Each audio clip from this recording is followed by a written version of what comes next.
Bonsoir à tous.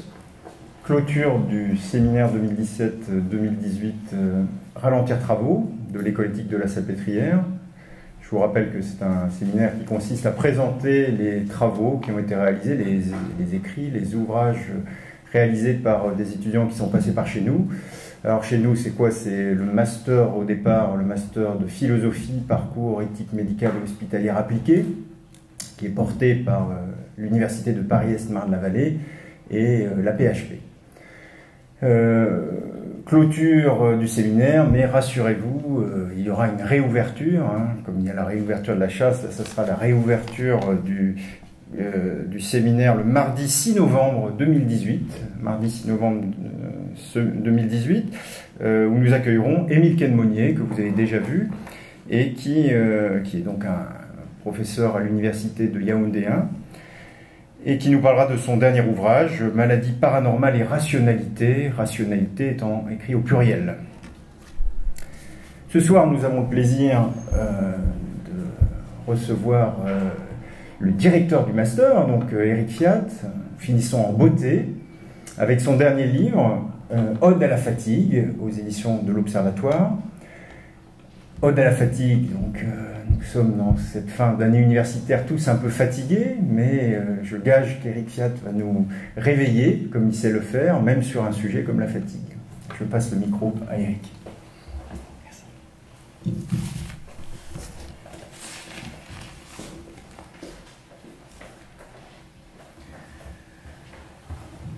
Portrait d'une soignante fatiguée, un jeudi après-midi pluvieux de novembre. Portrait d'une soignante fatiguée, un jeudi après-midi pluvieux de novembre. Je prendrai pour épigramme une pensée de Pascal qui a toujours suscité chez moi autant d'admiration que de perplexité. Cette pensée est la suivante: le temps et mon humeur ont peu de liaison. J'ai mes brouillards et mon beau temps au-dedans de moi. Le temps et mon humeur ont peu de liaison. J'ai mes brouillards et mon beau temps au-dedans de moi. Cette pensée de Pascal a toujours suscité chez moi, je l'avoue, autant d'admiration que de perplexité. Admiration, évidemment, pour l'écriture de Pascal, cette écriture à pointe sèche, dont la concision est aussi l'ultime élégance.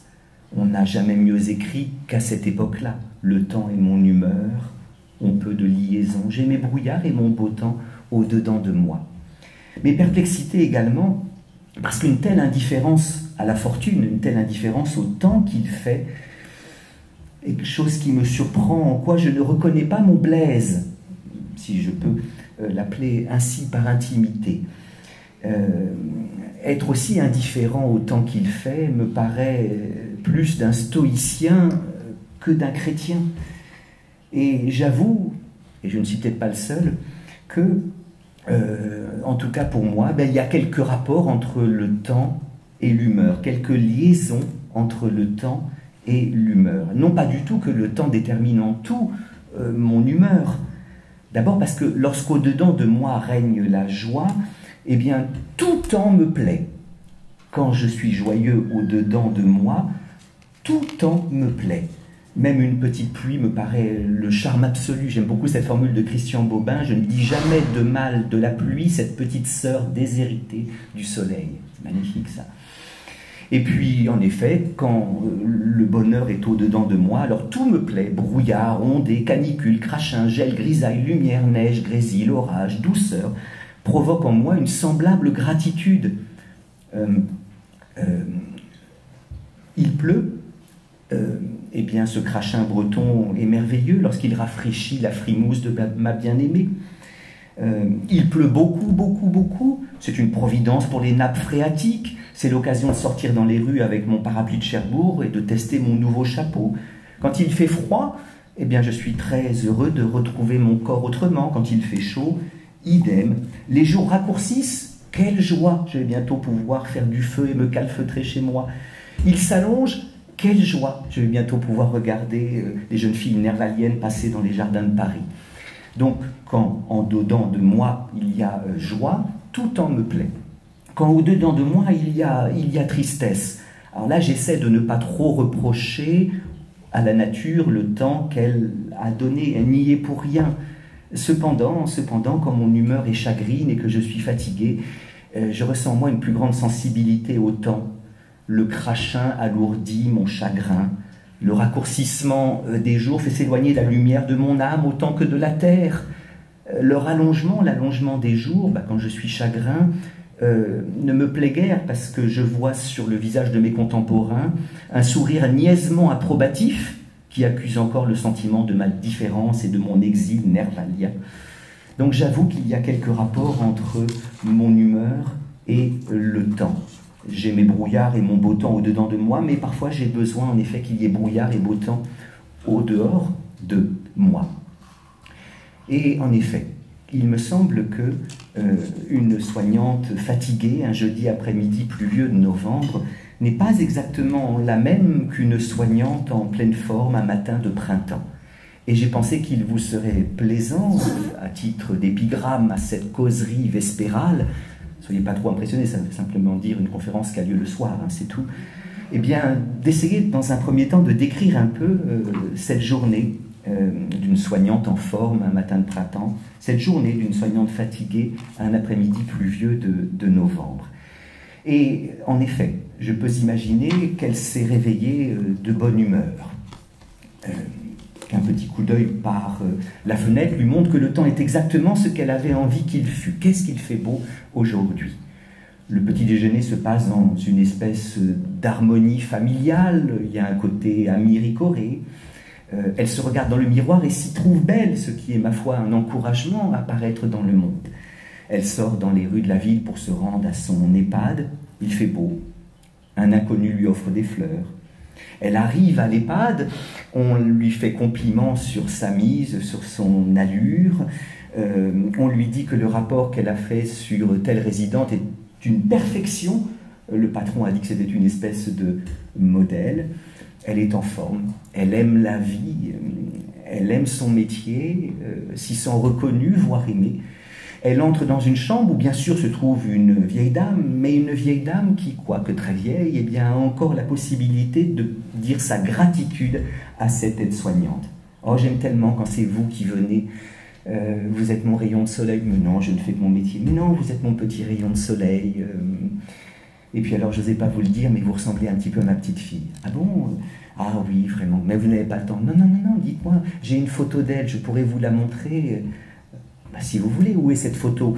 Alors, étant donné que la vieille dame est tout de même un peu vieille, eh bien, elle vaporise un peu de la toiture et donc ne sait plus trop où est le sac. Elle se trompe de sac et elle est sur le point de laisser tomber. Non, allez-y, vous avez tant à faire. Et miraculeusement, notre aide-soignante trouve la photographie de la petite fille en question et voit ce que j'ose appeler un canon absolu.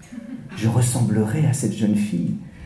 Il est à peu près sûr qu'à ce moment-là, les belles images qu'on donne à voir dans les colloques d'éthique médicale, vous savez, la jeune main qui prend la vieille main, eh bien, que cette belle scène va bientôt avoir lieu. Cette vieille main à la fois racornie par l'âge et en même temps durcie par l'âge et en même temps adoucie, parce qu'au creux des mains des vieilles dames se trouve un étrange point de douceur, comme une neige à peine fondue. Et bien voilà, quand notre aide-soignante est en pleine forme, un matin de printemps et qu'elle se sent aimée, je pense qu'elle n'aura guère d'effort à faire pour être à la hauteur des belles valeurs de l'éthique médicale. Le respect, mais mieux l'empathie, la sollicitude et même ce je ne sais quoi, ce presque rien qu'on ose appeler l'amour. Mais ça, c'était ce jour-ci. Ce jour-là, j'y viens, portrait d'une aide-soignante fatiguée, un après-midi pluvieux de novembre, les choses sont fort différentes. Car elle s'est réveillée fatiguée, après des moments d'insomnie, où elle connut ce que Baudelaire appelle ces étranges, ces vagues terreurs qui oppriment le cœur comme un papier qu'on froisse. Elle ouvre la fenêtre, il fait vraiment pas beau, tension visible au petit déjeuner, ce n'est pas vrai. Ta mère vient encore dimanche, et toi, ton frère, bon. Elle se regarde dans le miroir et ne s'y trouve pas belle. Vous connaissez cette formule sublime de Cocteau, les miroirs feraient bien de réfléchir avant de nous renvoyer notre image. Mais les miroirs ne réfléchissent pas toujours avant de réfléchir, et ne point s'aimer, c'est difficile. Elle sort dans les rues de la ville pour se rendre à son EHPAD, il pleut, aucun inconnu ne lui offre des fleurs, ce que je trouve scandaleux, mais c'est ainsi.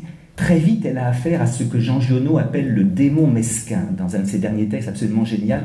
Giono explique qu'il ne croyait ni à Dieu ni à diable, et donc pas au démon. Giono explique que le démon, celui qui veut qu'on ne fasse pas ce qu'on doit faire, et qu'on fasse ce qu'on doit ne pas faire, eh bien, Giono explique que le démon ne se présentera jamais à nous comme la tradition voulait qu'il se présentât, c'est-à-dire ce monstre qui s'en souffle, qui nous dirait « fais le mal ». Non, non, nous ne le ferions pas. Le démon est mesquin, et c'est à partir de toutes les petites mesquineries de la quotidienneté qu'éventuellement, oui, nous pouvons faire le mal que nous ne devons pas faire, et ne pas faire le bien que nous devons faire. Bref, très vite, elle a affaire au démon mesquin, et par exemple, elle se rend compte que sa chaussure droite fuit, et pointe à gauche. Le contraste entre la sécheresse du pied gauche et cette moiteur pénible du pied droit est quelque chose à quoi elle aura affaire toute la journée. Et c'est, ma foi, très pénible. Le démon mesquin est présent. Elle arrive à son EHPAD. On ne remarque même pas sa nouvelle mise. On lui dit que le rapport qu'elle a fait sur telle résidente est totalement à reprendre. Parce qu'elle a utilisé un ancien logiciel et non pas le nouveau logiciel. On ne mesure point à quel point sont fatigantes pour bon nombre de soignants aujourd'hui, toutes les tracasseries administratives, vous voyez, qui fait que vous devez passer sans doute beaucoup de temps à coder, à dire ce que vous faites, bon, à vous adapter sans cesse à de nouvelles normes, n'est-ce pas? C'est Sioran qui disait que la seule raison qui légitime un peu le suicide, bon, vous vous souvenez de Sioran, les œuvres de Sioran s'appellent au minimum « de l'inconvénient d'être né », sur les cimes du désespoir, précis de décomposition, la chute dans le temps. Eh bien, Sioran, qui toute sa vie a dit que l'existence était plutôt un fardeau qu'un cadeau, et qui donc voulait se suicider, ne l'a jamais fait, mais à la fin de sa vie, disait la seule raison qui légitime le suicide, ça n'est pas l'inexistence de Dieu, enfin débarrassé, ça n'est point un chagrin d'amour, au début on est triste, mais après on se trouve nervalien, je suis le veuf, le ténébreux, l'inconsolé, le prince d'Aquitaine à la tour abolie. Non, la seule raison qui légitime le suicide, disait Sioran, ce sont les tracasseries administratives. Il arrivait à Sioran de faire la queue pour avoir renouvellement de son titre de séjour comme réfugié roumain en France pendant 4 heures. Et au dernier moment, les portes étaient fermées. Il fallait revenir une semaine après. Ou bien il devait produire 12 pièces, il n'en avait qu'11. Son dossier était rejeté. Et donc notre aide-soignante, fatiguée, en effet, un après-midi pluvieux de novembre, eh bien, va mal, ne se sent pas reconnue dans son travail, elle vit l'existence plus comme un fardeau que comme un cadeau. Elle entre dans une chambre où ne l'attend pas la résidente gratifiante de la veille, mais un résident qui souffre et d'une souffrance qui n'a d'autre manière de s'exprimer que l'acrimonie, c'est-à-dire l'agressivité. Je trouve très profond ce passage de Kirikou, le dessin animé que vous avez peut-être en mémoire, où, vous savez, Kirikou a enfin réponse à la question qu'il pose depuis le début du dessin animé. Pourquoi Karaba, la sorcière, est-elle méchante? Personne n'a réponse à cette question jusqu'à ce que Kirikou retrouve son grand-père qui, lui, a réponse à la question posée. Grand-père, pourquoi Karaba, la sorcière, est-elle méchante? Réponse du grand-père, parce qu'elle souffre, Kirikou. Vous savez qu'elle a une épine qui lui est plantée dans la nuque, qui lui fait tellement mal qu'elle n'a d'autre manière d'exprimer sa souffrance que l'acrimonie, que l'agressivité. Et alors en effet, cette aide-soignante fatiguée, un après-midi pluvieux de novembre, d'assez méchante humeur, eh bien, a affaire au coup de pied, à l'acrimonie de ce résident. Et là, est-il possible de réaliser les belles valeurs de l'éthique médicale? Le respect, la sollicitude, l'empathie et même ce je ne sais quoi, ce presque rien qu'on ose nommer l'amour. C'est sans doute très difficile d'être comme on veut être, d'être comme on doit être lorsqu'on est fatigué, n'est-ce pas? De cette mauvaise fatigue dont je vais vous entretenir bientôt. Difficile, mais pas impossible. Et à mon avis, toute l'éthique se loge justement dans cet espace infinitésimal entre le difficile et l'impossible. Mais tout d'abord, repérons avant que de laisser l'éthique médicale se réduire à un pieux discours déontologique. Hein. La déontologie, c'est le discours sur les devoirs. Déon en grec, c'est devoir. Et donc, je m'inquiète d'un devenir déontologique de l'éthique médicale. Ça veut dire que le discours de l'éthique médicale s'adresserait aux soignants en disant « tu dois, il faut ». Et je m'inquiète beaucoup, en effet, de ce devenir déontologique de l'éthique médicale, surtout s'il est indifférent au contexte dans lequel le soignant doit soigner. Et précisément, prenons peut-être le moment où il est plus difficile d'être à la hauteur de ses beaux devoirs, n'est-ce pas, un après-midi pluvieux de novembre. Alors pourquoi novembre? On aurait pu prendre février aussi, n'est-ce pas? C'est parce que ces mois, alors évidemment, sauf si on est comme Pascal, indifférent au temps, à la fortune, le temps et mon humeur ont peu de liaison, j'ai mes brouillards et mon soleil au-dedans de moi, mais si l'on n'a pas cette force-là, si on n'est pas un athlète de la vertu, comme Blaise prétend être ici, eh bien, oui, on sait que novembre et février sont des mois un peu difficiles. C'est ce qu'on appelait dans la tradition des jours angoisseux, vous voyez? C'est pourquoi? Parce qu'il y a de moins en moins de lumière en novembre. Angoisse, ça vient de angustia, qui veut dire le resserrement, l'étroitesse, qui vient soi-même de angere, qui veut dire serrer, resserrer. Angere a donné angoisse, mais il a donné aussi angine. Et l'angine, qu'elle soit de la gorge ou de la poitrine, c'est toujours un resserrement. Eh bien, en novembre, en effet, les jours sont angoisseux. Alors, plus angoisseux peut-être qu'en décembre, où ils le sont encore plus, mais en décembre, il y a la perspective de Noël qui déjà nous illumine. Bon, et puis ensuite, janvier, on se souvient encore de ce qui s'est passé. Et puis il y a quand même la galette des rois, enfin bon. Mais novembre et peut-être février, eh bien, quand on est en effet très fatigué, et que les jours sont pluvieux, un après-midi où on ne se sent pas reconnu, là il est peut-être difficile d'être comme on veut être, d'être comme on doit être, si on souffre précisément de cette mauvaise fatigue qu'avec Giono j'ai envie de nommer le démon mesquin de la quotidienneté. Mais si je parle d'une mauvaise fatigue, c'est parce qu'il n'est pas impossible qu'il en existât une bonne, n'est-ce pas? Et alors, il serait évidemment provoquant de se lancer dans une ode à la fatigue si on avait en tête que les mauvaises fatigues, et notamment la mauvaise fatigue d'une aide-soignante fatiguée un après-midi pluvieux de novembre. Faire une ode à la fatigue, ça peut inquiéter, ça peut surprendre. Et oui, je me suis reconnu au moment où j'écrivais ce petit livre, dans les traits, je ne sais pas si vous l'avez en mémoire, d'un des personnages les plus extraordinaires des aventures d'Astérix, c'est-à-dire Assurance Tourix. Assurance Tourix qui est le barde, vous savez, le barde qui s'apprête toujours à chanter des odes, mais ne le peut jamais, car le forgeron Cétotomatix, eh bien, est toujours sur le point d'écraser son maillet sur la tête de ce barde qui, comme tous les poètes, tous les chanteurs, apparaît un peu inutile. Enfin, hein. Et alors, en effet, relevant sa mèche, prenant sa lyre, notre cher Assurance Tourix est toujours sur le point de chanter une ode, mais n'en chante jamais parce qu'on le tape à tout bout de champ, hein, si j'ose cette manière-là de dire. Et il finit toujours, vous savez, les aventures d'Astérix, bâillonné, sans pouvoir chanter. Alors, il y a peut-être une raison pour laquelle jamais on ne le laisse chanter. C'est la raison qu'indique Goscinny lorsqu'il dit « Les opinions sur son talent sont partagées.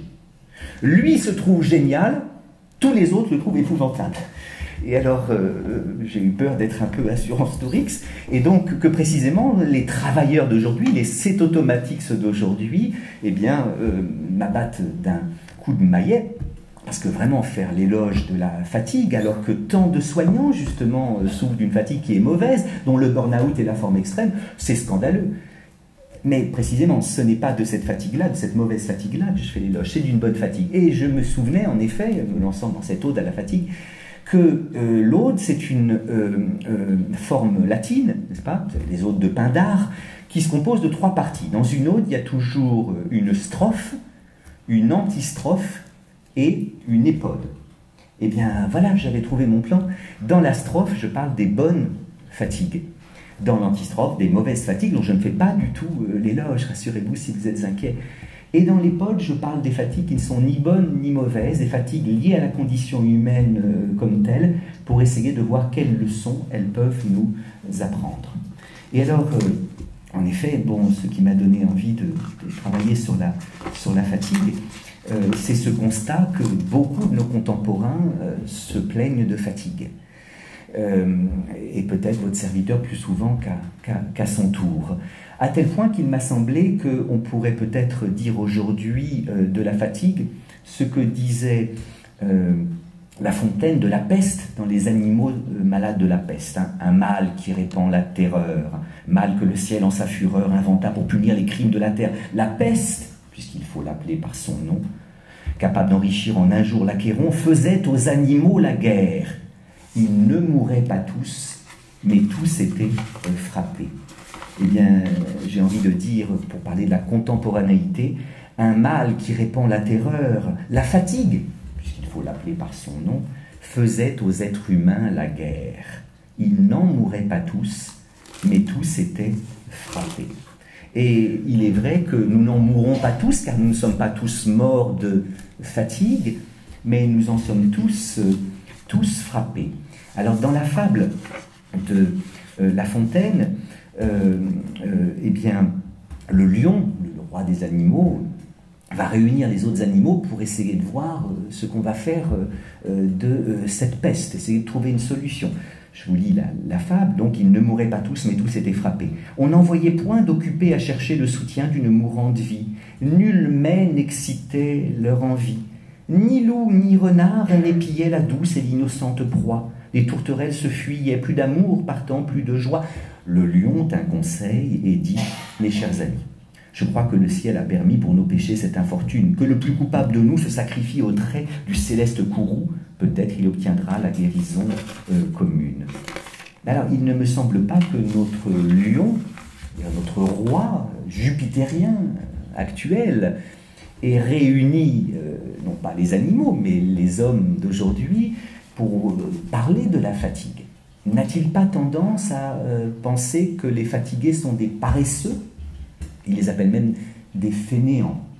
Et apparemment, autour, en effet, de notre lion, eh bien, se trouvent des hommes toujours frais et dispos, en pleine forme, pouvant dormir seulement 3 ou 4 heures par nuit, en marche, joyeusement infatigables vers la lumière. Alors, il se dit qu'autour de notre Jupiter, il y a des fatigués qui n'osent le dire. Moi, j'ose le dire. Bon, et je ne suis sans doute pas le seul, car il me semble que notre époque est une époque, en effet, fatigante, et je vais essayer de comprendre pourquoi. Mais alors, raison pour laquelle, en effet, oui, on ne peut pas faire l'éloge des fatigues dont beaucoup de nos contemporains souffrent. Mais alors, commençons donc par la strophe, après l'antistrophe et l'épode. Commençons par la strophe et parlons un petit peu de ces bonnes fatigues. Oui, la fatigue n'est pas forcément un mal. Hein. La peste en est un. La fatigue, pas forcément. Car il existe, et j'espère encore, de bonnes fatigues. La bonne fatigue, c'est la fatigue du sportif vainqueur, la fatigue des amoureux qui se sont aimés toute la nuit, la fatigue de celui qui a l'impression du travail bien fait ou du devoir accompli. Voilà évidemment 3 personnages fort fatigués, hein, car pour gagner le match, il faut donner beaucoup de force. Il faut courir 80 minutes après un ballon ovale, 90 minutes après un ballon rond, et à la fin du match, le rugbyman ou le footballeur, comme disait mon grand-père, elles sont évidemment épuisés. De même, les amoureux qui se sont aimés toute la nuit et qui ont très peu dormi sont fatigués. Bon. De même, celui qui a le sens du devoir bien fait ou du travail bien fait ou du devoir accompli, eh bien, pour avoir ce sens-là, a dû sans doute donner beaucoup de lui. Voilà évidemment 3 personnages fatigués. Mais la joie d'avoir gagné, la joie d'avoir aimé et de l'avoir été, la joie d'avoir été comme on voulait être, eh bien, donne une joie, précisément, qui, comme toute joie, dilate les quelques forces qui restent encore. Vous voyez, ils n'ont plus beaucoup de force, mais ils en ont assez pour sauter en l'air de joie. Le rugbyman ou le footballeur qui a gagné le combat. Ils n'ont plus beaucoup de force, mais ils ont encore la force de sourire à la vie parce qu'ils se sont aimés toute la nuit. Ils n'ont plus beaucoup de force, mais étant donné qu'ils ont l'impression d'avoir été comme ils devaient être, ils ont l'impression d'une justesse, hein, de cette justesse qui est chose si rare dans la condition humaine. Et en effet, la joie de la victoire, la joie amoureuse, ce que Kant appelle le plaisir moral, hein, quelque chose assez rare d'après lui, mais qui peut exister, hein, le fait d'être une bonne surprise pour soi au fond. Hein. Ben, finalement, alors que la loi morale ne cesse de me dire que je ne suis jamais comme je devrais être, je ne suis jamais comme je voudrais être, eh bien, il m'arrive de coïncider un peu avec mon devoir. Eh bien, ces joies et ces plaisirs font que nos trois personnages vont dormir du sommeil du juste. Et le sommeil du juste est un sommeil réparateur, un sommeil qui n'a pas besoin d'être long pour restaurer, pour redonner les forces qu'on avait perdues dans le jeu, dans l'amour ou dans le travail. Et donc, voilà 3 exemples de bonne fatigue. Et alors, cette bonne fatigue-là n'existe pas évidemment que chez le sportif vainqueur, chez les amoureux qui s'aiment toute la nuit, ou chez celui qui travaille bien ou fait son devoir. Cette bonne fatigue, eh bien, c'est peut-être la fatigue des enfants. Souvenez-vous des fatigues de votre enfance. Les enfants connaissent en effet ce genre de fatigue, mais j'appellerais ça avec Baudelaire le vert paradis des fatigues enfantines. Vous voyez ? En effet, l'enfant connaît la joie de connaître le monde, la joie du jeu. Les enfants courent à perdre haleine jusqu'à la mer.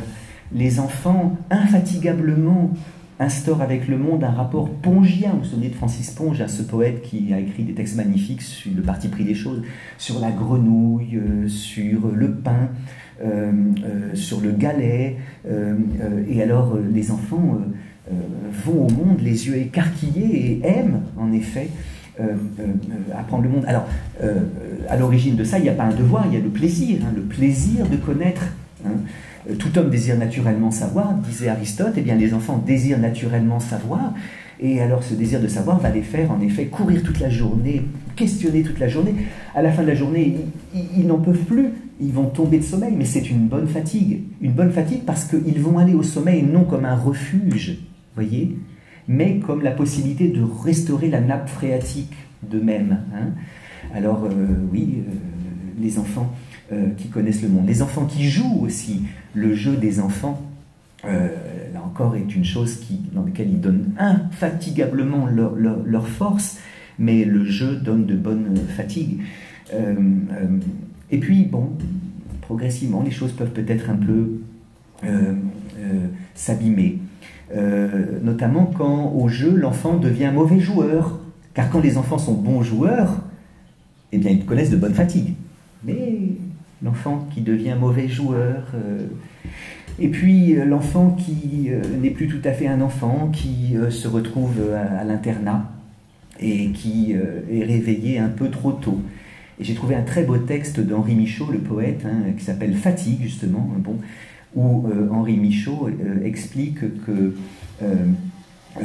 les réveillés trop tôt, les internes laissent une partie de leur âme qui erre dans les dortoirs. Et là, il commence à y avoir une dissociation, vous voyez. Et puis les premières insomnies qu'on connaît plus tard, bref, le vert paradis des amours, des fatigues enfantines, est-il déjà plus loin que l'Inde ou que la Chine, hein, je cite un poème de Baudelaire. Baudelaire est un poète toujours déjà nostalgique. Et la nostalgie qu'a Baudelaire des amours enfantines, moi je l'ai des fatigues enfantines. Est-ce que ça veut dire que, bon, on ne peut plus jamais, après qu'on est enfant, connaître de bonnes fatigues? Alors Baudelaire nous aiderait à demander, mais le vert paradis des fatigues enfantines est-il plus loin que l'Inde ou que la Chine? Peut-on le rappeler et l'animer encore d'une voix argentine, hein, d'une voix d'argent? Alors c'est plus dur quand la voix mue, parce que quand on mue, quand on est adolescent, on n'a plus cette voix d'argent. Alors, non, ne désespérons pas. Ne désespérons pas, car il me semble en effet qu'il est possible, bien après l'enfance, de connaître encore de bonnes fatigues. Et nous connaissons de bonnes fatigues à chaque fois, au fond, qu'on trouve sa place dans le monde. Il me semble que ce qui singularise l'homme dans la nature, c'est qu'il est venu au monde sur le mode d'emploi du monde, n'est-ce pas? Pourquoi? Parce qu'il se sait contingent et mortel, et que ce savoir, en effet, fait de sa vie autre chose que la vie de la plante ou la vie de la bête. Tous les vivants son contingent est mortel. Un être contingent, c'est un être qui est, mais qui aurait pu ne pas être. Un être mortel, c'est un être qui est, mais qui ne le sera plus. C'est le cas évidemment de la rose, hein, qui est contingente et mortelle. Elle aurait pu ne pas être si la graine qui en fut l'origine avait été mangée par l'oiseau. Elle ne sera plus quand elle sera fanée et s'étiolera. C'est le cas de l'animal qui aurait pu ne pas être et qui ne sera plus. Ce phacochère aurait pu ne pas être. Si son père et sa mère phacochère n'avaient point copulé, il ne serait pas là. Le spectacle me paraît une horreur, mais enfin, ça a bien dû exister. Et il ne sera plus là quand il sera mort. C'est aussi notre cas. Nous aurions pu ne pas être et nous ne serons plus. Nous n'avons pas demandé à être et nous n'avons pas demandé à être comme nous sommes. D'ailleurs, si nous le pouvions, nous demanderions tous des modifications plus ou moins profondes, plus ou moins superficielles, mais nous savons que nous aurions pu ne pas être et nous savons que nous ne serons plus. Et alors, ce savoir-là, justement, fait que très régulièrement, nous nous demandons s'il est légitime que nous soyons. La quête d'une légitimation au fait que nous soyons, et que nous soyons comme nous sommes, alors que nous aurions pu ne pas être et que nous ne serons plus, me paraît quelque chose de spécifiquement humain. Et cette quête-là, eh bien, elle peut évidemment être déçue ou être heureuse. Alors si elle est déçue, bah oui, on se dira peut-être, comme Serge Gainsbourg a fait magnifiquement chanter à Jane Birkin, avec cette difficulté d'être, il aurait mieux valu peut-être ne jamais naître. Et à ce moment-là, on verra l'existence comme un fardeau plutôt que comme un cadeau. J'aurais pu ne pas être, il aurait mieux valu que je ne fusse point. Je ne serai plus, il vaudrait mieux que je ne sois déjà plus. Existence comme fardeau. Mais heureusement, les bonnes fatigues viennent du sentiment de l'existence comme un cadeau. Et ça, on peut le ressentir heureusement après l'enfance, voyez. J'aurais pu ne pas être, je suis, quelle chance. Je ne serai plus, je suis encore. Quelle chance. Et je dirais qu'à chaque fois qu'on a l'impression, en effet, d'une légitimation au fait qu'on soit et qu'on soit comme on est, et on peut heureusement l'avoir bien après l'enfance, eh bien on connaît ces bonnes fatigues. Ces bonnes fatigues, alors, qui sont au fond les fatigues que nous avons choisies. Car de même qu'il faut distinguer entre une solitude choisie et une solitude subie, peut-être faut-il distinguer entre une fatigue subie et une fatigue choisie. La solitude, eh bien, c'est la meilleure et la pire des choses. Hein. Comme disait Guitry, enfin seul, et je me demande déjà avec qui. Car la solitude peut être un plaisir lorsqu'elle nous permet d'échapper au regard d'autrui, à la promiscuité. Bon, une fatigue choisie est une merveille, mais une fatigue subie est une catastrophe. Voyez, eh bien, il en va de même de la fatigue. Une fatigue subie est quelque chose de terrible, et je m'achemine vers l'antistrophe, mais une fatigue choisie est une merveille. Et alors, en effet, on a l'impression que de plus en plus de nos contemporains recherchent les bonnes fatigues en courant alors qu'ils n'y sont pas obligés, en nageant alors qu'ils n'y sont pas obligés, vous voyez, en se dépensant alors qu'ils n'y sont pas obligés. Et donc, espérons qu'il existe encore après l'enfance de bonnes fatigues, que le vers paradis des fatigues enfantines, on puisse le rappeler et l'animer encore d'une voix argentine. Cette voix argentine, c'est la voix d'argent d'un homme qui trouve dans sa vie la possibilité de se fatiguer comme il a envie de se fatiguer, et qui, plus bellement encore, reçoit des autres quelque chose comme une légitimation au fait qu'il soit et qu'il soit comme il est. Et alors, il n'y a pas de plus belle légitimation, en effet, que celle de l'amour. Je mettais dans un premier temps sur le même plan la fatigue du sportif vainqueur, la fatigue de celui qui a l'impression du travail bien fait, et la fatigue des amoureux qui se sont aimés toute la nuit. Mais non, c'est pas tout à fait la même chose, car aimer, c'est se réjouir, comme disait Spinoza, et la joie, comme là encore Spinoza dit, eh bien, est du côté de la dilatation, alors que l'angoisse est plutôt du côté de la rétractation, vous voyez. Et alors, en effet, quand on s'est aimé, quand on est aimé, même si on est très fatigué, les quelques forces qui restent encore sont dilatées par la joie qu'on éprouve au fait d'être, et d'être comme on est quand on a été légitimé par l'amour d'autrui, vous voyez. Dans ce petit livre, je parle beaucoup des poètes, et en effet de Baudelaire, qui est le grand poète de l'angoisse, mais en effet de La Fontaine, qui est le grand poète de la joie. Et en effet, le plus grand poète de l'angoisse, c'est sans doute Baudelaire, hein, parce qu'il nous fait sentir cette angustia, hein, ce resserrement, cette étroitesse, quand le ciel bas et lourd pèse comme un couvercle. Alors que La Fontaine est le plus grand poète de la joie. À ces mots, le corbeau ne se sent pas de joie, il ouvre un large bec et laisse tomber sa proie.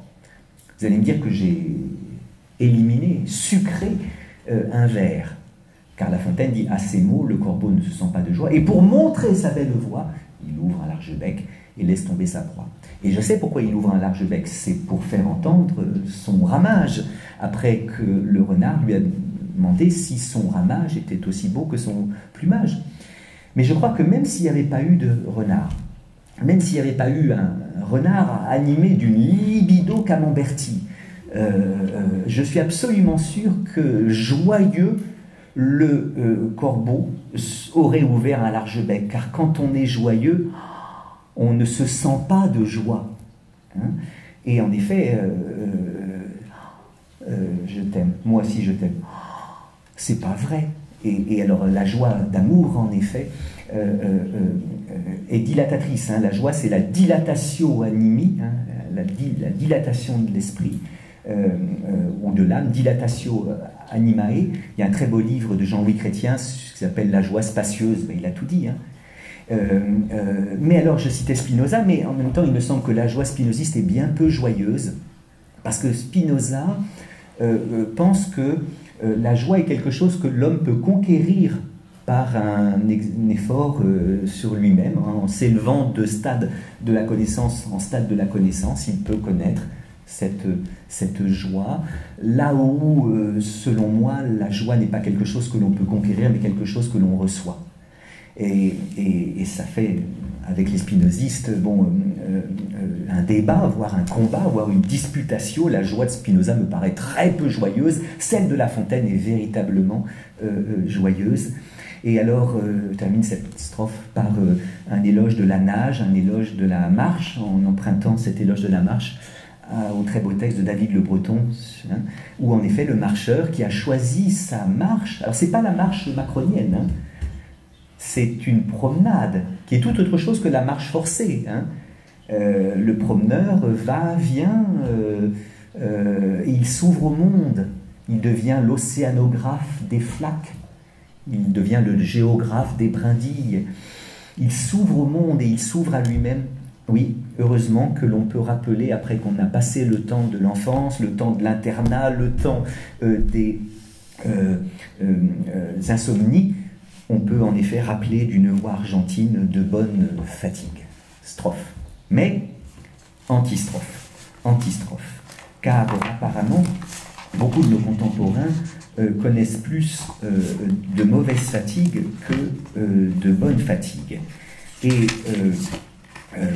à cette mauvaise fatigue, Assurance Torix, en effet, a-t-il vraiment le droit de composer une ode, la lire au bout des doigts? Il s'était fatigué pour ne point s'ennuyer. Être ainsi fatigué n'est-il pas pis que d'un peu s'ennuyer?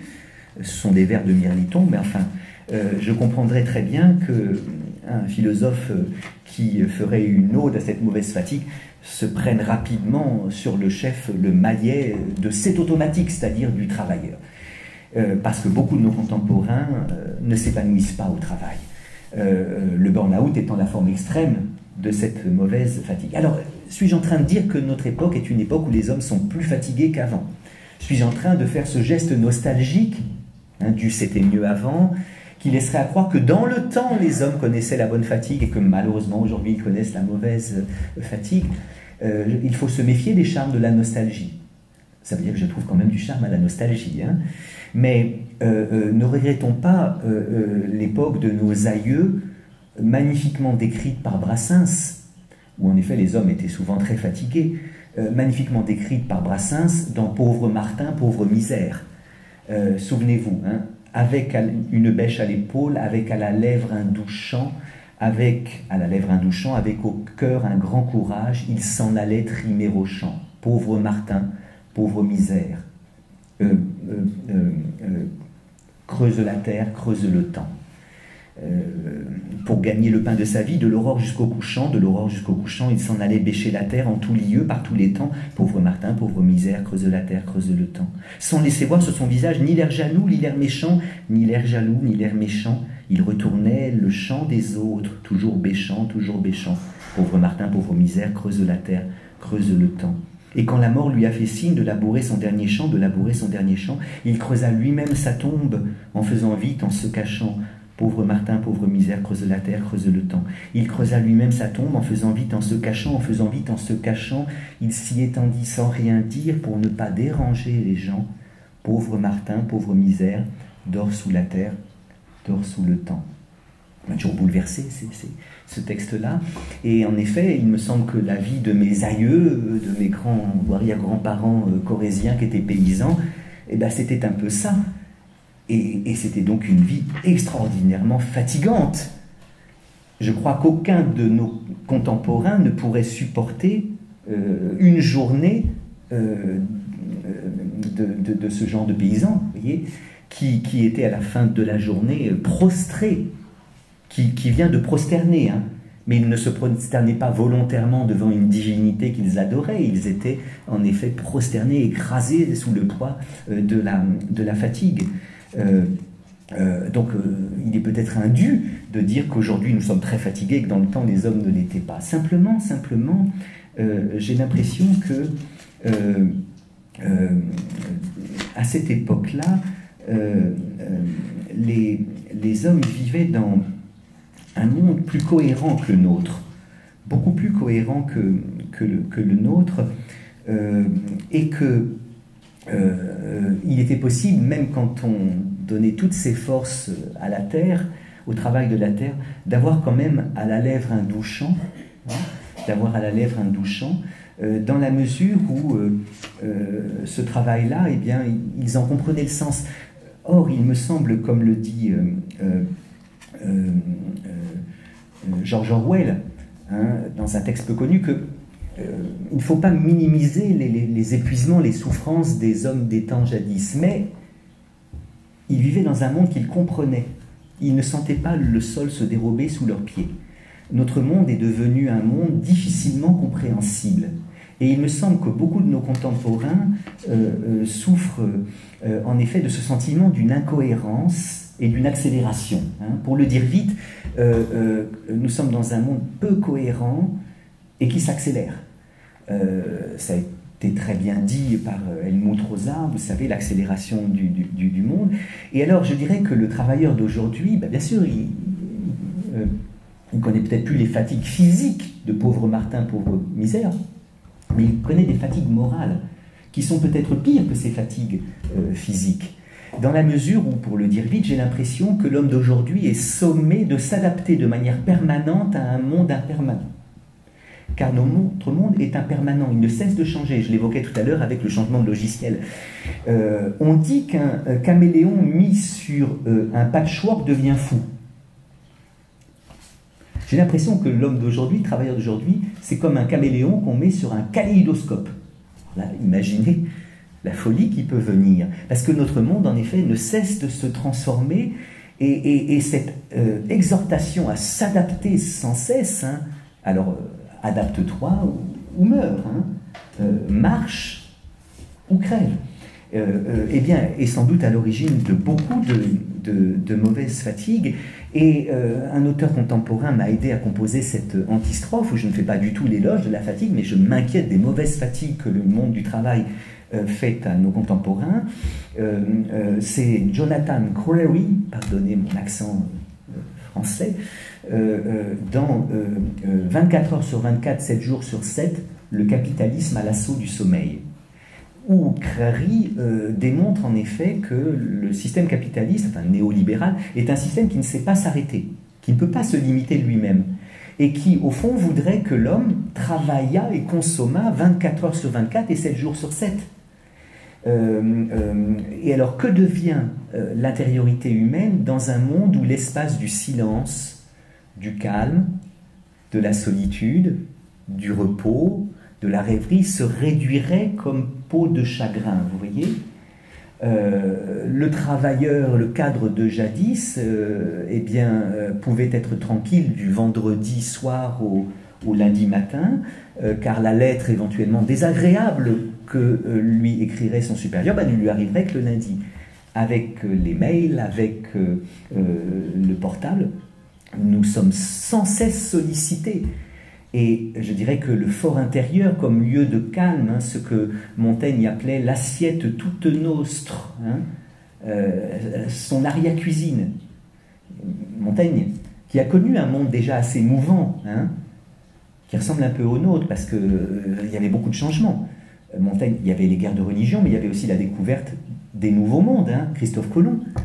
Et puis il y avait aussi la découverte que le monde n'était pas cette sphère éternelle, bon. Et donc Copernic, Kepler d'un côté, Christophe Colomb de l'autre. Le monde branle, comme dit Montaigne.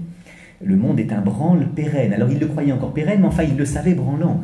Et il avait besoin justement, pour ne pas se perdre dans ce monde fatigant qu'on ne comprend plus, dans ce monde incohérent où tout s'accélère, il avait besoin d'une arrière-cuisine ou d'une assiette toute sienne. Nous avons, nous aussi, besoin d'une arrière-cuisine ou d'une assiette toute nôtre, des lieux de calme. Et j'ai l'impression qu'on les a de moins en moins. Je me souviens d'une belle boutade d'Umberto Eco qui, au début des années 80, est interviewé par Bernard Pivot dans l'émission célébrissime de l'époque, Apostrophe. Et Umberto Eco parle déjà depuis pas mal de temps de la vie intérieure. La vie intérieure, la vie intérieure, la vie intérieure. Et à un moment, Pivot l'interrompt en disant « Mais Umberto Eco, qu'est-ce que c'est que la vie intérieure ?» Umberto Eco réfléchit quelques secondes, plutôt fait mine de réfléchir quelques secondes, et il dit superbe « La vie intérieure, c'est là où il n'y a pas les téléphones. » Et Umberto Eco disait que pour pouvoir écrire tranquillement, il avait besoin de s'isoler sur une petite île de la Méditerranée, tranquille, à l'abri du téléphone. Mais maintenant, il n'y a plus de vie intérieure parce qu'il y a le téléphone partout. J'exagère évidemment, je ne suis certainement pas technophobe, mais il me semble en effet que si nous n'arrivons plus à maîtriser la technique, c'est-à-dire si nous n'avons plus à maîtriser la maîtrise que nous permet ces merveilleuses techniques qui font beaucoup de bien, eh bien oui, l'espace du calme, l'espace de la tranquillité risque de fondre comme neige au soleil. Et voilà en effet ce qui m'inquiète dans le travail d'aujourd'hui.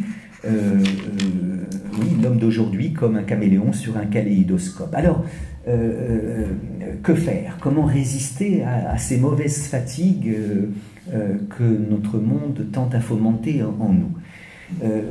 Eh bien, je suis tombé sur un texte que vous connaissez peut-être, le texte de Lafargue qui s'appelle « Le droit à la paresse ».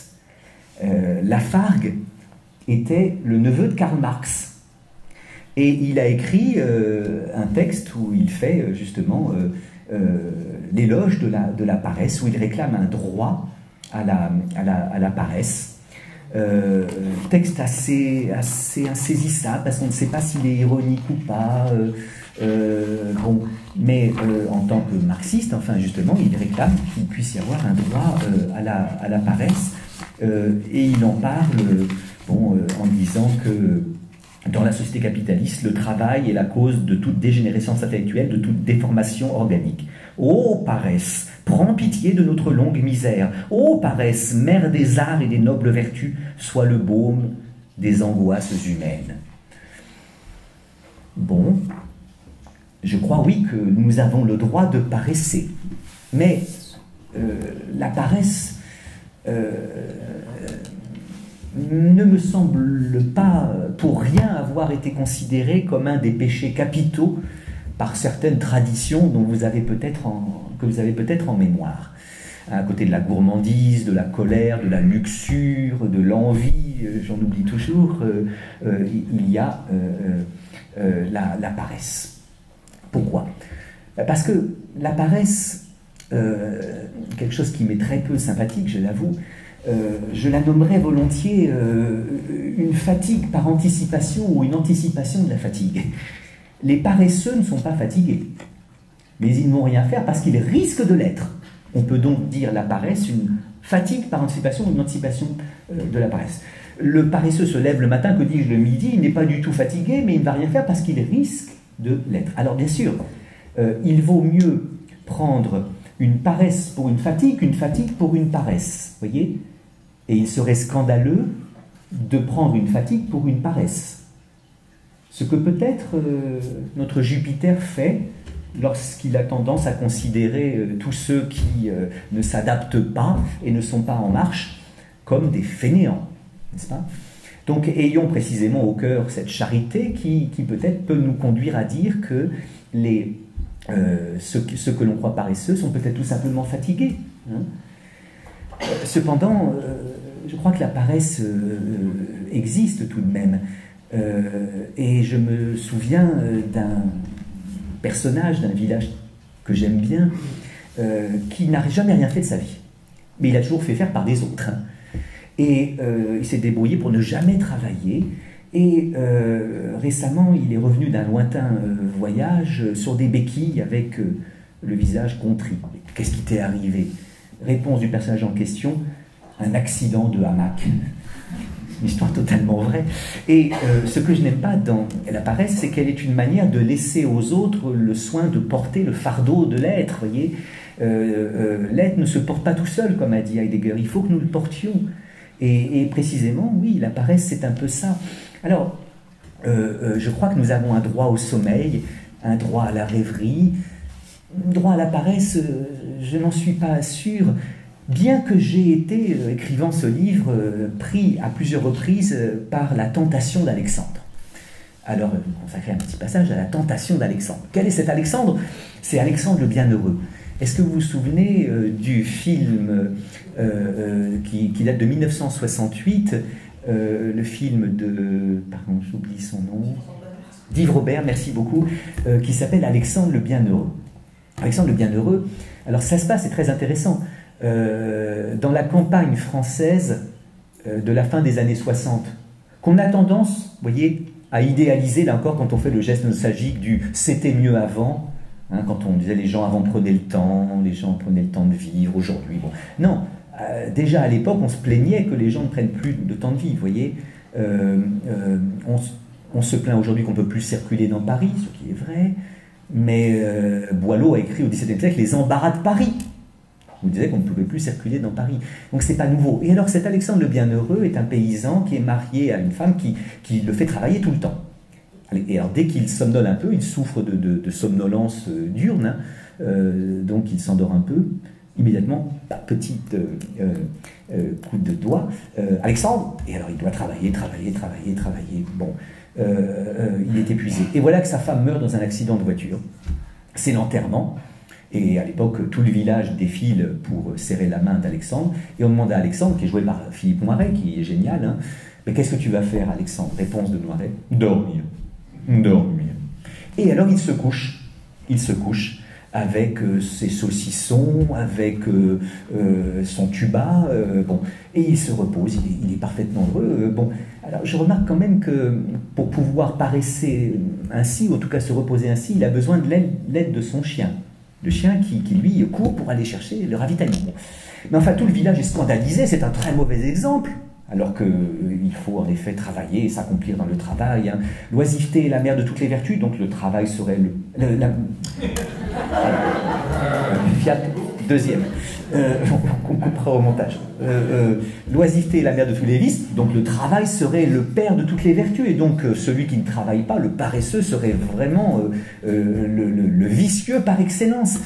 Et tout le village veut à tout prix qu'Alexandre se lève, et il ne se lève pas, il est tellement bien comme ça. Jusqu'à ce qu'Alexandre dise qu'il se lève. Mais pas du tout pour redevenir industrieux et travailleur, pour contempler le monde, hein, pour se donner à la vita contemplativa, comme dit Hannah Arendt, plutôt qu'à la vita activa. Et alors il n'est pas paresseux. C'est pas un paresseux. Parce que contempler le monde, c'est donner beaucoup de soi. Et il passe des fois des heures à guetter le passage d'un oiseau.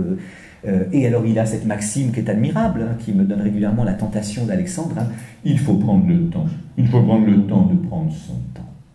C'est une très belle maxime. Hein. Et beaucoup de nos contemporains, comme dit là encore David Le Breton dans La tentation de la disparition, un très beau livre qui explique que beaucoup de nos contemporains ont envie de disparaître du monde quand ils n'en peuvent plus de ce monde. Alors il y a plein de manières de disparaître du monde, mais la tentation d'Alexandre en est une. Jusqu'à ce que Alexandre, bienheureux, eh bien, rencontre une jeune fille qui, comme elle, s'endort facilement et n'a pas envie de travailler.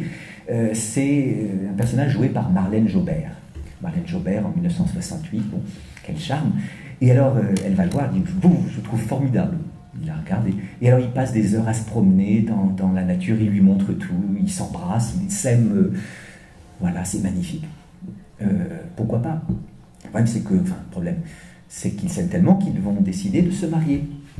Et au moment où ils sont devant le curé, Alexandre est là, un peu rêveur comme il est toujours, et le curé demande, Monsieur Alexandre, voulez-vous prendre, c'est pas Marlène, enfin bon, pour épouse? Et lui rêve comme ça, il lui repose la question, et à ce moment-là, Marlène Jobert fait le même bruit de doigt que faisait la première épouse.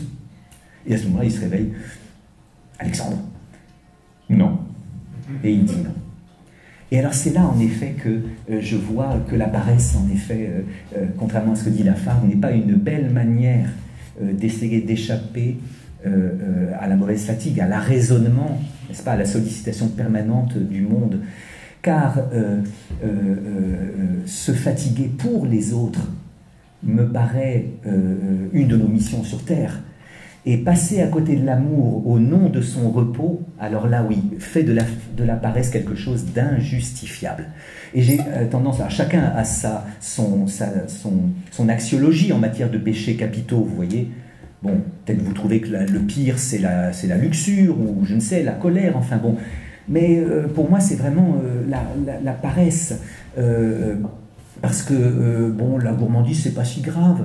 D'ailleurs, les jésuites l'ont dit, la gourmandise est un péché, sauf quand elle est une manière de célébrer les œuvres du Seigneur et l'art humain qui sait si bien les accommoder. On peut peut-être dire la même chose de la luxure. Hein.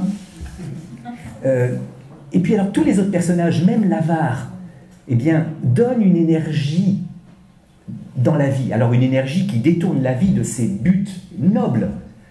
Mais au moins, il y a une énergie qui fait qu'éventuellement, le prêtre peut espérer s'emparer de cette énergie pour la tourner vers le bien. Mais chez le paresseux, il n'y a même pas d'énergie. Vous voyez? Et en effet, le gourmand s'est levé tôt. Il est déjà au marché le matin pour acheter des cochonailles, et puis des confits de canard, et puis des Paris-Brest, et puis bon. L'avare se dépense beaucoup pour ne pas dépenser, vous voyez? Se dépense beaucoup pour ne pas dépenser. Le luxurieux, bon, court déjà la gueuse, mais dans la paresse, il y a une manière de garder pour soi l'eau de vie. Hein, et donc, elle ne me semble pas une belle chose. Elle m'inquiète beaucoup. Je ne crois pas qu'il faille céder à la tentation d'Alexandre. Même si, alors en effet, quand on connaît la mauvaise fatigue à tel point qu'on connaisse le burn-out, bah oui, on soit parfois pris de cette tentation. Et alors en effet, bah, il fallait bien évidemment dans cette antistrophe consacrer un petit passage à ce qu'on nomme aujourd'hui le burn-out, qui est la forme extrême de la mauvaise fatigue. Hein. La mauvaise fatigue étant une fatigue qui ne trouve même pas dans le repos son remède. D'abord, la mauvaise fatigue fait qu'on va au repos comme à un refuge. Des refuges qui n'est pas satisfaisant, car celui qui souffre de mauvaise fatigue va dormir du sommeil de l'injuste.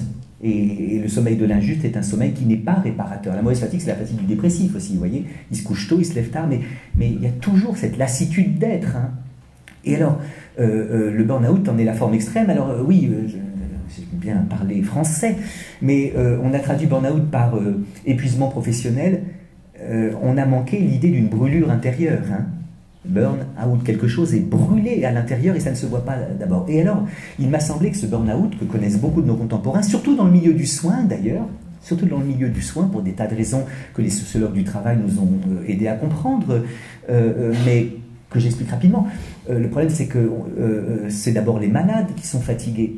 Donc, vous faites un métier où vous n'avez pas à vous plaindre de fatigue, puisque la fatigue qui est audible, c'est pas celle des soignants, c'est celle des soignés. Donc il y a une culpabilisation, vous voyez. Bon. Et alors, ce burn-out ne me paraît pas quelque chose de nouveau, et j'ai trouvé en effet que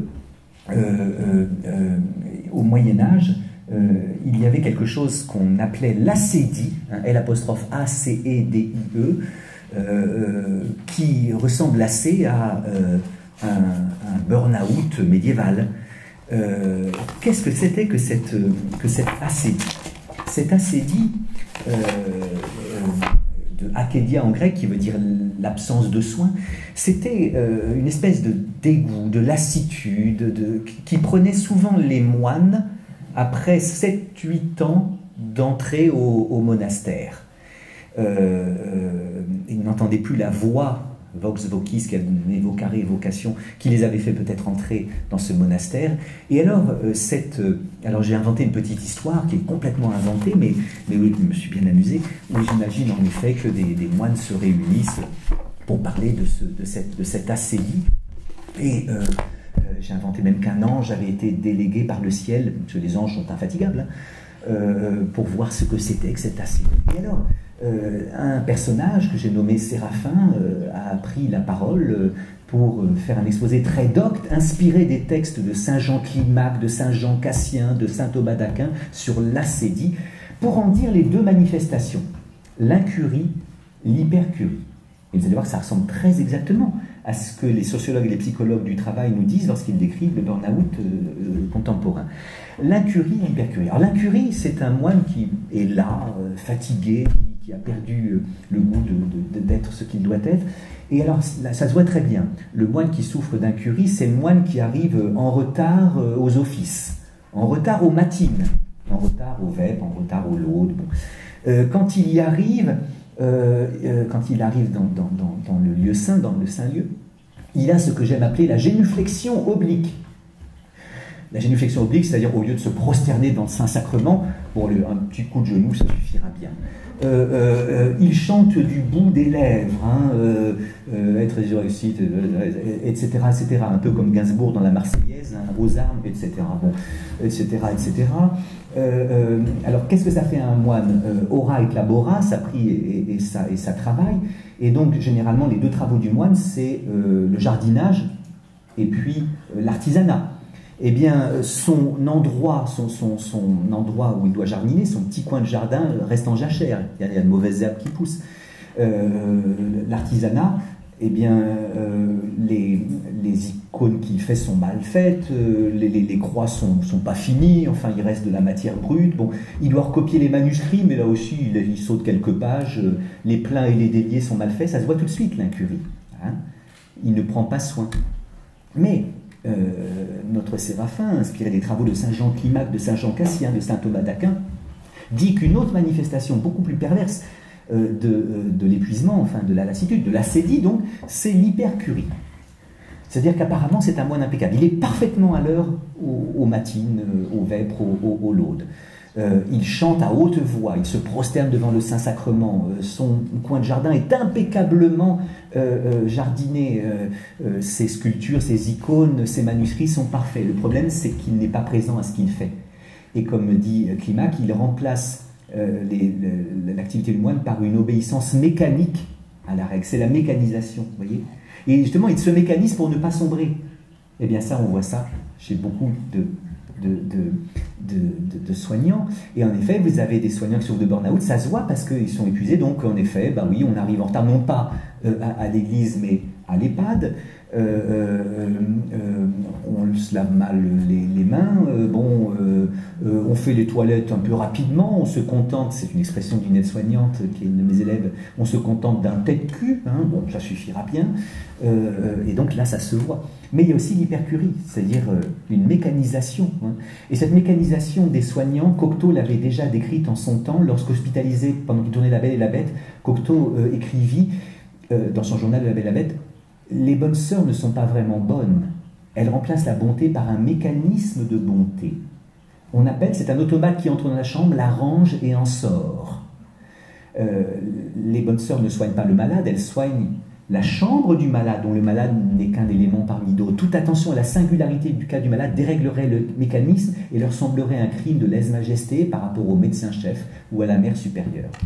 Ce texte est génial et il est très actuel, évidemment, à l'heure de la T2A. Hein, et on voit en effet le métier du soignant se protocoliser, se procéduriser, se mécaniser hein, d'une manière fort inquiétante. Eh bien, vous voyez, c'est pas nouveau, l'épuisement professionnel ou le burn-out. L'incurie et l'hypercurie des moines souffrant d'ascédie en est quelque chose de tout à fait proche. Et alors, ces moines se sont réunis, fatigue, Séraphin a fait sa description, et puis alors ensuite, que faire? Et alors c'est là qu'un autre moine prend la parole en disant que c'est le pire de tous les maux. Il dit exactement, chaque péché peut être combattu par une vertu correspondante dont la pratique permet d'en limiter les effets. Chaque péché peut être combattu par une vertu correspondante dont la pratique permet d'en limiter les effets. Mais l'ascédie est le pire de tous les maux, car il enserre le moine de tous côtés. Mais l'ascédie est le pire de tous les maux, car il enserre le moine de tous côtés. Et en effet, c'est un langage religieux, vous voyez, mais qu'importe, on peut combattre un péché par une vertu. Alors, il ne suffit pas d'être vertueux pour ne plus être pécheur, parce que dans la tradition religieuse, seule la grâce sauve du péché. Mais il ne faut pas en conclure que puisque seule la grâce sauve le péché, du péché, je vais rien faire. Ça, justement, c'est l'argos logos, l'argument paresseux. Non, la question, c'est d'accord, seule la grâce de Dieu peut te sauver du péché, mais aide-toi. Le ciel t'aidera. Et donc, il s'agit quand même d'essayer de pratiquer les vertus. Alors, on va opposer une vertu au péché. Donc, on va pratiquer contre la luxure, la chasteté, contre la colère, la douceur, contre la gourmandise, la sobriété, etc., etc. Mais que voulez-vous opposer à la fatigue? Et en effet, la fatigue est un ennemi d'autant plus dangereux qu'il ne se présente jamais face à soi. Vous pouvez combattre un ennemi puissant quand il se présente face à vous. C'est ainsi que David l'a emporté contre le puissant Goliath. On peut éventuellement se battre contre son cancer, quand on sait bien ce qu'on a, quand on n'a pas commencé les traitements, quand c'est clair. On peut dire tel François Mitterrand sortant de l'hôpital Cochin un jour de 1992, après qu'il eut révélé à la France qu'il souffrait d'un cancer. En fait, il souffrait secrètement depuis 11 ans. On peut dire c'est un combat honorable à mener contre soi-même. Oui, on peut éventuellement combattre un ennemi qui se présente face à soi. Mais la fatigue, elle ne vient pas de devant. La fatigue, elle vient d'en haut. Et on dit qu'on sent en effet le poids de la fatigue sur les épaules. Elle vient de derrière. Et la métaphore est peu élégante, mais on en a plein le dos. Et elle vient d'en dessous, c'est-à-dire qu'on tombe de fatigue, on sent le sol se dérober sous nos pieds.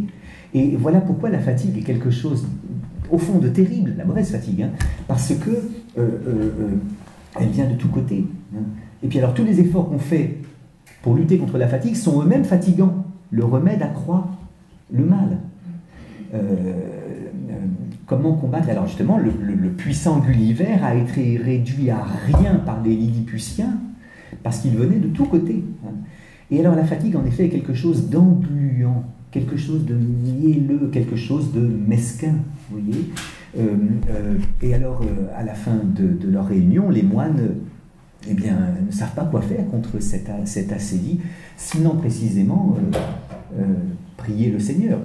Eh bien, laïcisons tout cela et comprenons en effet, ou espérons en effet, que à celui qui a l'impression de s'enfoncer dans les sables mouvants de la mauvaise fatigue, quelqu'un tende la main. Alors oui, pour continuer à être comme on veut être, pour continuer à être comme on doit être, même quand on est épuisé de fatigue, il faudrait peut-être être un saint ou un héros.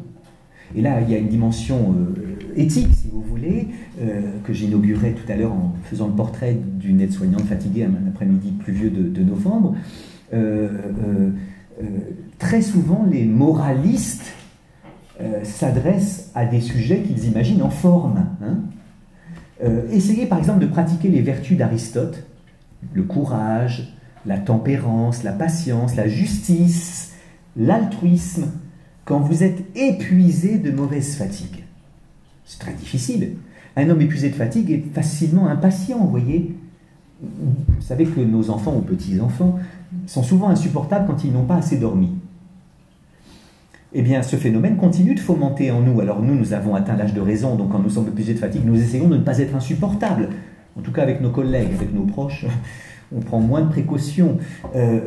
Mais ce phénomène est souvent présent en nous. Essayez d'être altruiste quand vous êtes épuisé de fatigue. Un homme épuisé de fatigue doit déjà se porter lui-même. C'est très lourd. S'il faut en plus porter les autres, et donc je répète, il y a toujours un écart entre ce que l'homme est et ce qu'il doit être, entre ce que l'homme est et ce qu'il veut être. De cet écart, Kant a fait toute une philosophie. La loi morale ne nous laisse jamais en repos. Elle empêche la thésaurisation des mérites, la capitalisation des bonnes actions. J'ai beau avoir mérité, j'ai beau avoir bien agi, n'empêche, je suis toujours en dette vis-à-vis de cette loi morale. Donc il y a toujours un écart entre ce que l'homme est et ce qu'il doit être, nous dit Kant. Mais il me semble que cet écart s'aggrave, s'accuse en temps de mauvaise fatigue. Et je compare à ce moment-là la fatigue, vous savez, à rétrovirus. C'est plus difficile de combattre un rétrovirus qu'un virus. Je parle sous le contrôle des plus savants que moi en matière de médecine, je sais qu'ils sont nombreux dans cette assemblée. Le rétrovirus, dont le rétrovirus du VIH ou du HIV est celui que nous avons en tête, qu'est-ce qu'il fait quand il entre dans un organisme? Il s'attaque aux globules blancs, et aux défenses immunitaires, voyez, dont il fait descendre le nombre de manière tellement drastique qu'ensuite tout se passe comme si la porte de l'organisme était grande ouverte pour qu'il y entre d'autres virus qui vont donner lieu à ce qu'on appelle des maladies opportunistes. Et le malade du sida est moins malade du virus VIH que des autres qui vont entrer en lui et faire un Kaposi, une maladie de la peau ou une tuberculose. Je crois qu'heureusement ils vont mieux aujourd'hui, mais enfin voilà. Eh bien, je dirais que la mauvaise fatigue est à l'homme moral ce que le rétrovirus VIH est à l'homme physique. C'est-à-dire quand la mauvaise fatigue entre en nous, elle fait descendre nos défenses immunitaires morales. Et c'est alors que la porte de notre âme est ouverte et qu'entrent en nous ces vices moraux, ces virus moraux, pardon, que sont les vices. Et à ce moment-là, on devient impatient, on devient colérique, on devient égoïste, on devient lâche, on téméraire. Hein. Et alors oui, être comme on veut être comme on doit être, lorsqu'on est épuisé de mauvaise fatigue, mais c'est presque impossible. Il faudrait être soit un saint, soit un héros. Le saint, le héros. Je me souviens de ce texte de Corneille consacré au Christ, au Saint des Saints, où Corneille dit « Il sait dans la fatigue être sans lassitude. Quelque charge qu'il porte, il n'en sent point le poids. Il sait rendre léger les plus puissants fardeaux. » Ça, c'est vrai du Christ en tant que vrai Dieu, pas en tant que vrai homme. Nous qui sommes de vrais hommes et non pas de vrais dieux, quand on est fatigué, on ne sait pas, dans la fatigue, être sans lassitude, on ne sait pas rendre léger les plus puissants fardeaux. D'après les chrétiens, le Christ porte sur ses épaules le péché du monde. À mon avis, ça doit être assez lourd depuis le temps. Hein. Eh bien non, il sait rendre léger les plus puissants fardeaux. Nous ne sommes pas ce saint. Mais nous ne sommes pas non plus des héros. Alors oui, un héros qui, même fatigué, continue à être comme il veut être, continue à être comme il doit être. Eh bien, j'en vois un exemple dans le baron de Munchausen. Je n'ai peut-être de cet épisode des aventures du baron de Munchausen, où le baron de Munchausen s'avance d'un pas sûr dans une clairière. Malheureusement, les sables y sont mouvants. Et il commence à s'enfoncer dans les sables mouvants. Et les sables mouvants, je trouve que c'est là encore une belle métaphore de la fatigue, parce que tous les efforts qu'on fait pour ne pas sombrer nous font sombrer plus vite. De même, tous les efforts qu'on fait pour lutter contre la fatigue sont fatigants. Et puis là aussi, ça nous enserre de tous côtés. On essaie de combattre, mais ça vient de derrière. Et alors progressivement, oui, on s'enfonce, la tête essaie de résister. Je suis crevé, j'en peux plus, mais je vais quand même sourire à la dame. Puis il y a un moment où la tête passe avec le reste. Et savez-vous comment ce héros, un peu magicien, qui est le baron de Munchausen, va se sortir des sables mouvants de la fatigue en se tirant lui-même par les cheveux. Et par un héroïsme, bien qu'épuisé de fatigue, voilà, il sort des sables mouvants, même pas mal. Petit saut périurbain. Nous ne sommes ni des héros, ni des saints. Et lorsque la mauvaise fatigue nous prend, eh bien nous avons besoin de quoi? Dans les sables mouvants, on a besoin d'une branche, nous avons besoin de la main d'autrui. Et au fond, je rêve que de plus en plus d'hommes avouent leur fatigue, au lieu de jouer de la comédie, de l'infatigabilité. Rappelez-vous le conte d'Andersen, les habits neufs de l'empereur. Hein. Tout le monde a vu que le roi était nu, mais personne ne le dit. Jusqu'à ce qu'un enfant dise « Pourquoi le monsieur est tout nu ?» Eh bien, je vois beaucoup de réunions où tout le monde est épuisé, mais tout le monde fait comme s'il ne l'était pas. J'espère une solidarité des fatigués. J'espère que beaucoup, peut-être, poseront en effet leurs affaires en disant « je ne vais pas plus loin, je n'en peux plus », et qu'on ne considère pas celui qui est fatigué de cette fatigue-là comme un fainéant, hein, que celui qui a du mal à s'adapter à un monde qui ne cesse de changer, eh bien, ne soit pas quelqu'un indigne d'être. Et donc, voilà pour l'antistrophe, et pour finir rapidement, l'épode. L'épode, alors c'était la troisième partie de l'ode pindarique, et dans cette épode, je parle alors des fatigues qui ne sont ni bonnes ni mauvaises, des fatigues alors qui n'ont pas la fraîcheur, hein, la beauté des fatigues de l'enfance, des fatigues de celui qui aime son travail, les fatigues du sportif vainqueur, de l'amant aimé. Non, je parle alors pas de ces bonnes fatigues, ni des mauvaises fatigues dont le burn-out, la sédie sont des formes extrêmes, mais des fatigues inhérentes à la condition humaine. Pourquoi? Parce que je crois en effet que la fatigue est quelque chose d'inhérent à la condition humaine. Parce que l'homme, oui, parce qu'il sait qu'il aurait pu ne pas être et qu'il ne sera plus, parce qu'il se sait contingent et mortel, eh bien, comme disait Heidegger, ne fait pas que vivre, il existe. Hein, et l'homme fait le dur métier d'exister. Le dur métier d'exister. Et ça appartient en effet à à notre condition comme telle. Et alors je dirais qu'à cette fatigue-là, hein, qui fait partie de notre condition, parce qu'on essaie de trouver sa place dans un monde qui ne nous l'a pas donné a priori, et puis surtout on ne se fatigue pas pour soi, on se fatigue aussi pour les autres, hein. Eh bien, que faire de cette fatigue-là? Et alors encore La Fontaine, évidemment, le chêne et le roseau, plutôt que de lutter contre la fatigue, qui de toute façon aura le dernier mot. On peut dire de la fatigue la même chose que pour la vieillesse, hein. Et je compare aussi la fatigue à une petite vieillesse. Et la vieillesse souvent à une grande fatigue, hein, parce que quand on est fatigué, c'est un peu comme si on était vieux, alors qu'on ne l'est pas encore forcément. Eh bien, plutôt que de lutter contre elle comme fait le chêne, plions comme fait le roseau. Le chêne et le roseau, vous vous souvenez de cette fable, hein? Et alors, La Fontaine, le chêne un jour dit au roseau: vous avez bien sujet d'accuser la nature. Un roitelet pour vous est un pesant fardeau, le moindre vent qui d'aventure fait rider la face de l'eau vous oblige à baisser la tête. Cependant que mon front au Caucase, pareil, non content d'arrêter les rayons du soleil, brave l'effort de la tempête. Tout vous est aquilon. Tout me semble zéphyr. Encore, si vous naissiez à l'abri du feuillage dont je couvre le voisinage, vous n'auriez pas tant à souffrir, je vous défendrais de l'orage, mais vous naissez le plus souvent sur les humbles bords des royaumes du vent. La nature envers vous me semble bien injuste. Votre compassion, lui répondit l'arbuste, part d'un bon naturel, mais quittez ce souci. Les vents me sont moins qu'à vous redoutables. Je plie, mais ne romps pas. Vous avez jusqu'ici, contre leurs coups épouvantables, résisté sans courber le dos. Mais attendons la fin.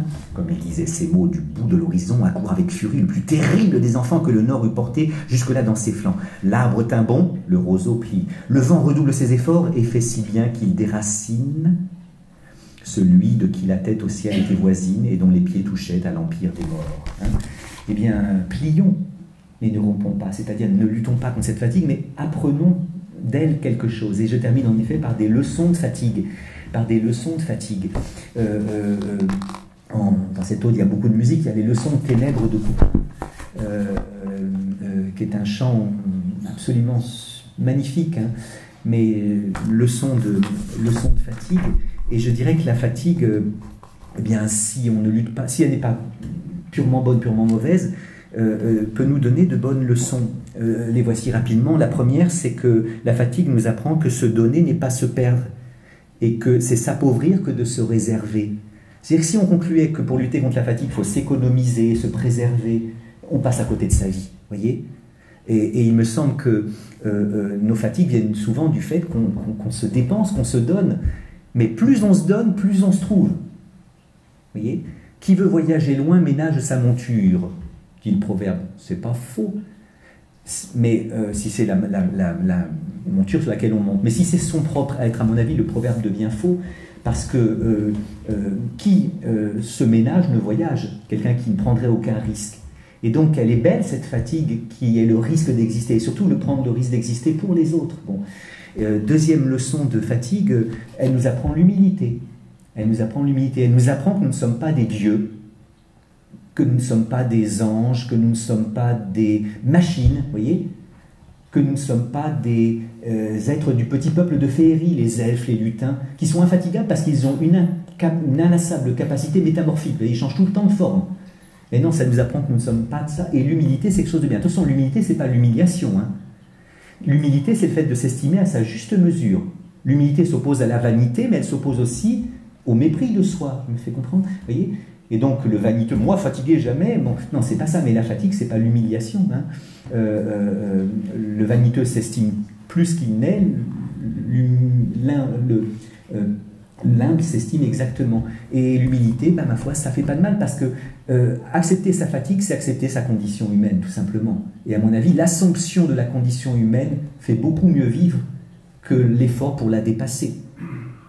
Enfin, la fatigue nous apprend aussi le courage. Parce que les êtres infatigables ne sont pas courageux, vous savez ça, hein. C'est comme qu'est-ce qui s'oppose au courage souvent? Ben, c'est la peur, mais aussi la fatigue. Hein. Et vous vous souvenez ce que dit la tradition à ce sujet. Le courage, c'est pas l'absence de peur, c'est le fait de dépasser sa peur. Hein, le sage aphobique n'est pas paresseux. S'il suffisait pour être courageux de ne pas avoir peur, une pierre serait courageuse, elle ne l'est évidemment pas. Et donc le courage, c'est le fait de dépasser sa peur, mais on peut dire la même chose de la fatigue. La fatigue nous apprend le véritable et le beau courage. Elle nous apprend aussi on peut continuer un jour pluvieux de novembre à peut-être aimer la vie, si précisément quelqu'un nous tend la main, quelqu'un à qui on puisse avouer sa fatigue sans qu'il nous humilie de l'affirmation de sa forme. Et enfin, je termine par un peu de musique et par le désir de faire écouter alors les plus belles odes à la fatigue, et ça ne s'appelle pas comme ça, que j'ai jamais entendu, je veux dire les cantates de Jean-Sébastien Bach. J'évoquais Couperin, Leçon de ténèbres, mais il faut évoquer pour finir Bach, et il y a énormément de cantates de Bach où la créature dit sa fatigue, dit son épuisement, mais la dit avec une confiance, parce qu'il espère précisément pouvoir se reposer dans les bras du Seigneur. Laïcisons tout cela, en disant, pour finir, que écouter ceux qui sont fatigués et les comprendre, ça peut être bonne chose. Puisse cette écoute retisser les liens là où l'épuisement a déchiré les mailles. Puisse cette coda être pour elle une main tendue, façon pour nous d'être un peu la voix de ceux qui sont sans voix.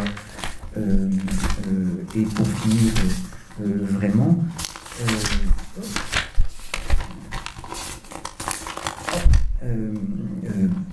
je dirais que pour écrire ce livre, je suis allé jusqu'au bout de ma fatigue et en même temps ça m'a étrangement défatigué parce que je me suis beaucoup amusé à écrire sur la fatigue et je dirais que la fatigue aussi m'a appris la rêverie.